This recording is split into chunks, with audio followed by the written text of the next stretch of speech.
სოლიდარობის ფონდი PL საქართველოში ადგილობრივი ორგანიზაცია პროგრესის სახლთან ერთად ახორციელებს პროექტს სახელწოდებით ჩოხატაურის მუნიციპალიტეტი მდგრადი ენერგეტიკული მომავლისკენ.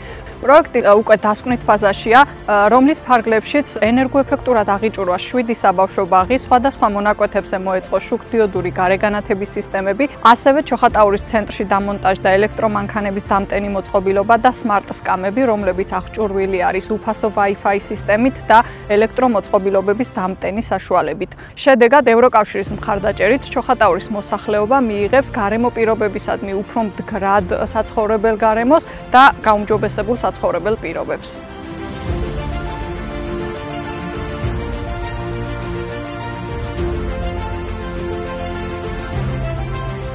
ამაღლების საბავშვო ბაღში ამჟამად გვყავს 12 აღსაზრდელი. ევროკავშირის დაფინანსებული პროექტის ჩოხატაურის მუნიციპალიტეტი მდგრადი ენერგეტიკული მომავლისკენ ფარგლებში მოხდა ბაღის შენობის ენერგოეფექტურად აღჭურვა. გაკეთდა ჭერისა და კედლების თბოიზოლაცია, ძველი კარფანჯარა შეიცვალა ახალი 5-დონიანი მეტალოპლასმასის კარფანჯრით, სახურავზე დამონტაჟდა მზის პანელები, რომელიც გამოიმუშავებს ელექტროენერგიას და სრულად უზრუნველყოფს ბაღის საჭიროებებს. რის შედეგადაც გაიზარდა შენობის ენერგოეფექტურობა, რაც დადებითად აისახება სასწავლო პროცესზე და საბავშვო ბაღის აღსაზრდელებს.